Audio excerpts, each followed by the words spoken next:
some of the fellas that were in, like, on the city, prominent city fathers, or what you might want to call them, yeah, they were dealing in bootleg whiskey because there was a lot of money in it. When Hart's success threatened to damage his superiors, Hart was accused of drinking, of molesting women, and violence. Finally, he was dropped from the service. The system just got rid of him. That's all, just more or less. They let him out. They told a lot of things about him and this and that, and they never picked out the good things about him and all he done for the Indians and everything, but the system works different ways, even nowadays, too. They want to get rid of somebody, they did. Hart would always remain a hero for Nebraska. But the liquor trade had its own heroes, too, like Bill McCoy. He was a boat builder from the Bahamas, but when Prohibition was declared, he turned his hand to rum running, smuggling Caribbean rum and European spirits into the United States. McCoy always sent quality liquor to the States. His reputation was such that bootleggers in America would dip their moonshine bottles into salt water to palm them off as McCoy's. But the genuine stuff was known as the real McCoy.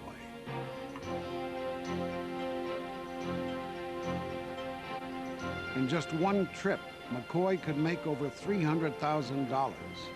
But it wasn't just the money. McCoy was an adventurer. There was money in the game, lots of it. I have no excuse to make for what the courts of my country decided was a criminal career. But I stayed in it for the fun it gave me. There was all the kick of gambling and the thrill of sport, the open sea and the boom of the wind against the full sails.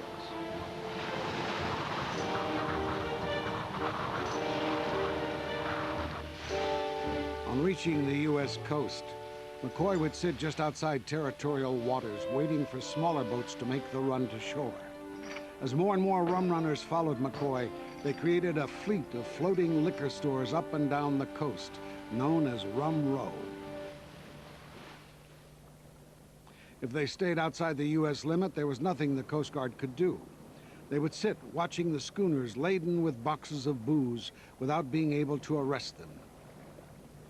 Once the Coast Guard left, the rum runners would radio to shore and the smuggling would begin.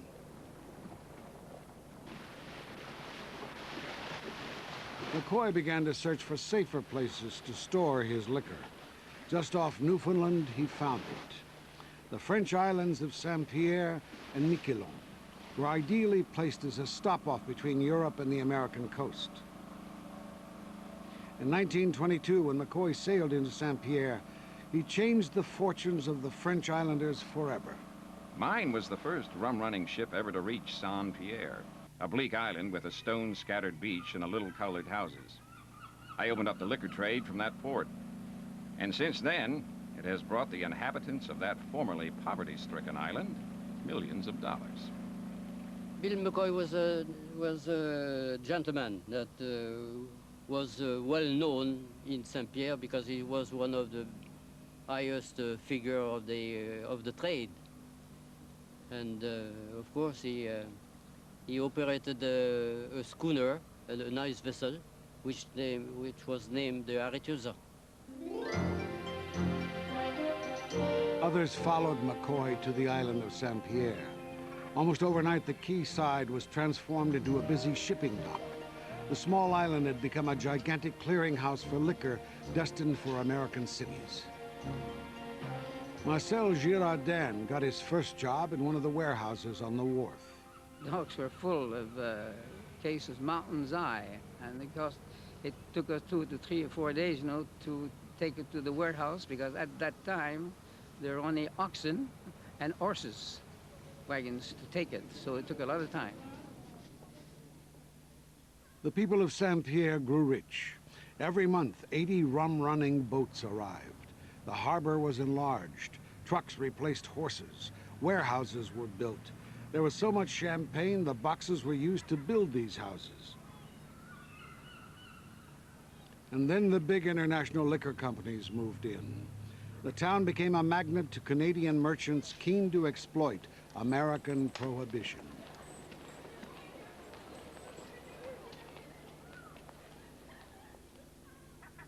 From an office in Montreal, Sam Bronfman, one of the wealthiest men in North America, recruited gangs of workers to deal with his liquor brought in from Europe. Marcel Girardin was promoted to manage the Bronfman's Saint-Pierre depot. The ones, as you know, I worked for them, and I knew them all, four brothers. Used to see them in Montreal, and they were very nice people. And they did a lot of business here, and I would venture to say that most of their fortune, to start their fortune, Saint-Pierre was a factor to them. With the vast profits from his contraband, Bronfman bought Seagram's distilleries and went on to dominate the Canadian whiskey industry.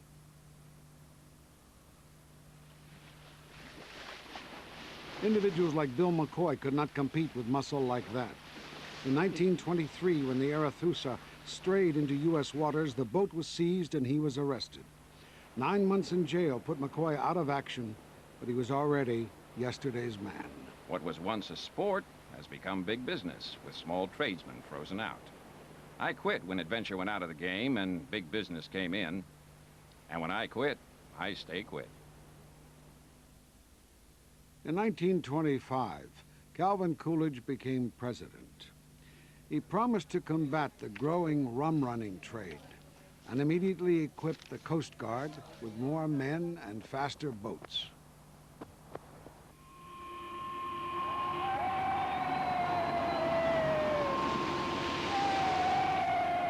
Looks like hard times for smugglers and rum runners. The Coast Guard's out to dry up that old ocean, and they're giving friendly warning right now. Sounds like business. Listen.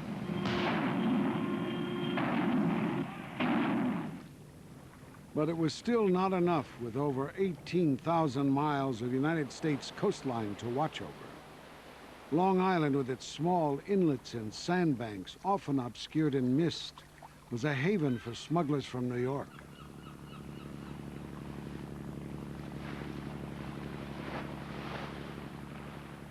Joe Slovic was stationed there with the Coast Guard. Long Island's many miles of beach here that's not patrolled. Nobody knows what's going on. It's late at night, and you could come in from, make arrangements to have a load of liquor come in, and a group of men in cars along Dune Road, anywhere from Montauk Point to Jones Beach, unload the whiskey, pile it in the trucks, and take off. That's how they made their money. Fred Skopinich's boat-building yard supplied the rum runners of Prohibition. When the U.S. Coast Guard ordered new craft, business boomed. His son still runs the boatyard. My father received this order from the Coast Guard for 15 patrol boats. These boats were 36 feet long. They were single. They had a single engine in them. Boats were very basic. They didn't even have protection for the skipper or crew. The steering wheel was out here. So in the wintertime, these boys had a very cold time of it, trying to chase the rum runners. They were making these boats in one building, and on the other building, they were still producing some of the rum runners. The Coast Guard boats had a single engine in them, and they had a speed of 26 knots. Well, the rum runners saw this, and of course they wanted boats with twin engines or even triple engines, and their boats had to go 30 knots, 32 knots, loaded. Rum runners were fitted with souped-up Liberty II engines from First World War fighter planes, which could propel their boats at 48 knots. They always outran us. The rum-running boats outran us because they had more power, and they could run away from us. We had small boats that probably the best speed that they would do was like 8 miles an hour. And they were coming out with boats that were doing 15 and 20 miles an hour at that time. They could just pull the gas lever back, you know, and take right off. According to the newsreels, the enforcement drive of 1925 was a great success.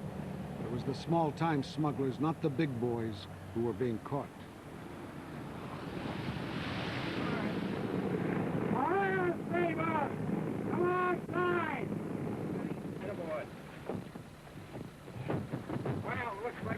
grabbing us this time. Yeah, you got me. Well, I guess you get quite a piece of change you can buy with this load. Pretty good stuff. Arrests did not necessarily lead to convictions. What we would do was take them into the barge office in New York, and we turned them over to the Coast Guard people there. They had facilities there for imprisoning them. But they had lawyers whose job was to keep them out of prison, which they did. But a lot of times we take prisoners in by boat, which is a long ride from Bay Shore to New York. And by the time we got back, they were on the dock in Bay Shore waiting for us as we came in. They were the prisoners. They were released on bail. It was a joke, honest.